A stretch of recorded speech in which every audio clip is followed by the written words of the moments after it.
Hi. My name is Helena. I have been through a lot of turmoil in the last couple months in particular. We don't care. Okay. Well, we care in the sense that turmoil is a wonderful thing. Contrast that really lets you know what you don't want causes a clarification of what you do want. And as that clarification keeps coming and getting clearer, but you can't maintain your alignment with it, and it's normal that you wouldn't be able to, two things happen. You keep moving into higher flying spaces. In other words, your inner being, who you really are, moves into those higher flying places, but you usually don't move along with it. So the gap between who you're allowing yourself to be and who you really are gets wider and wider, and you feel worse and worse. That's why you would use a word like turmoil. Now, we've cut you off fairly early here because we just want to ask the question, okay, do you want that momentum to continue? No. So as you use the word turmoil on this emotional scale where clarity and love and appreciation and passion and joy and happy and fun are up there in that high-flying place, and despair and fear are in the lowest of places, and some of everything in between, what emotional description would you use to describe the disc that it feels like you've been on for a while? Despair. Fair enough. So do you understand what we meant about momentum? Mm-hmm. So does it hurt your feelings? We don't want it to. When we say to you, every bit of conversation we have about whatever's going on that has produced that feeling of despair is just going to keep that momentum going, make that point of attraction stronger, and nothing can change. Isn't that interesting? It's like, first of all, it sucks because you want to talk about it, because it feels like in order to get to a solution, maybe it's worth talking about the problem, but it isn't. Then next we would say, can you talk about the solution that you're looking for, or is it too big of a jump? It usually is. I think I can. I understand. What made you want to talk with us about it? Not realizing that we were going to interrupt you so constantly that you couldn't get a word in. But forgetting about that, what made you think that it might be a good idea to talk to infinite intelligence who is on this high-flying disc? What made you want to have that conversation?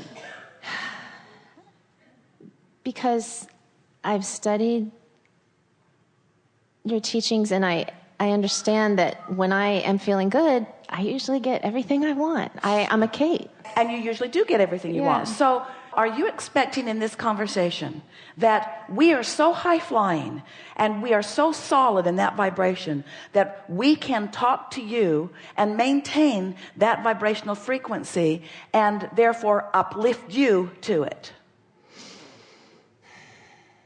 It's our understanding.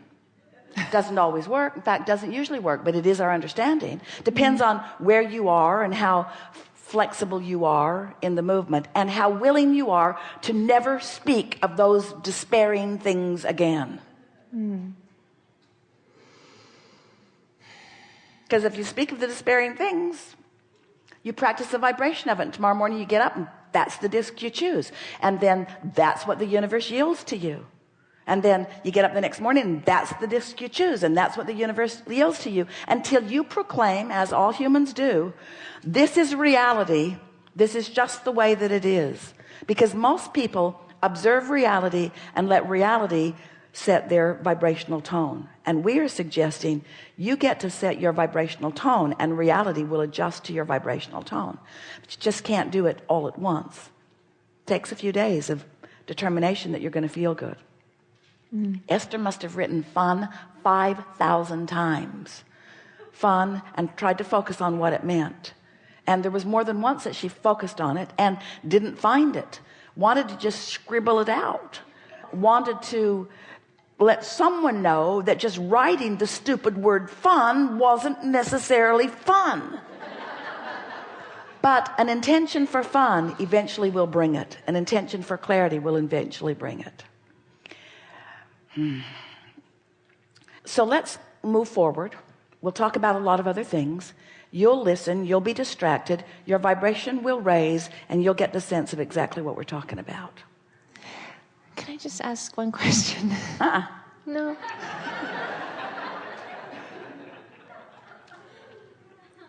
That was sort of fun.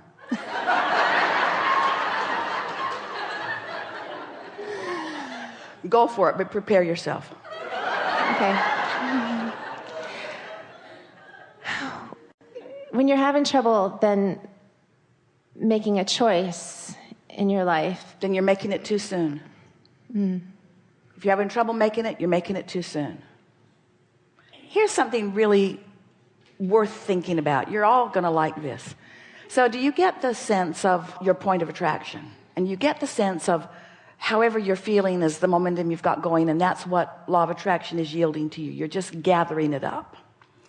So when you've got this momentum going and it's not something that is wanted, there's just not enough action in the world to compensate for the vibration, for the energy, for the momentum that you have going. You just can't offer enough action to compensate for it. So it's all about the vibration. So these vibrational discs, just for sake of clarity, imagine one, a disc of clarity, a disc of joy and fun. Esther's been trying to think what's on that high-flying disc, and it feels like clarity, it feels like satisfaction, it feels like love and appreciation, it feels like joy. And then there's the one of frustration. That's obvious. Feels like frustration, feels like overwhelmment, feels like not enough time, it feels like too much to do, it feels like not enough cooperative components, it feels like those things. And of course there is a grid disc, a spinning grid disc, that equals just about every emotion that you could find, and even emotions that we can't even find words to define specifically. So here are these spinning grid discs, and from that momentum you feel inspiration. Inspiration doesn't just come from the high-flying disc. In other words, you might feel inspired to punch someone in the nose, but it didn't come from that high-flying disc. It came from a disc of revenge or anger or something else. So when you're having a hard time making a decision about something, it's because you've got competing momentums going. And usually it's because the inspiration to act doesn't match who you really are and what you really want. So we're really encouraging that you just sort of lay low, be sort of non-decisive for a while. In other words, we really don't want you to follow through with inspired action unless you're on that high-flying disc, because every action that you're inspired to, unless you are on that high-flying disc, Esther was inspired to action. She pushed that button. She pushed all those buttons herself. She pushed the button that opened the car. She did all of the action that moved things around, and she pushed the button that opened the garage door, that ripped the thing right off the car. In other words, you are all pushing your own buttons. Nobody else is pushing your buttons, you see. So if you feel confused or controverted, or you can't make a decision, it simply means you don't have enough momentum going. But it's a bigger statement than that, because we don't want it to be momentum that's going that gives you the impulse to act if it's not in your highest good. And that's why we're going to be clamoring all day today about the benefit of reaching for that highest disc. And by the end of this day, you'll feel the resonance of it. That is our expectation. Yes? Good.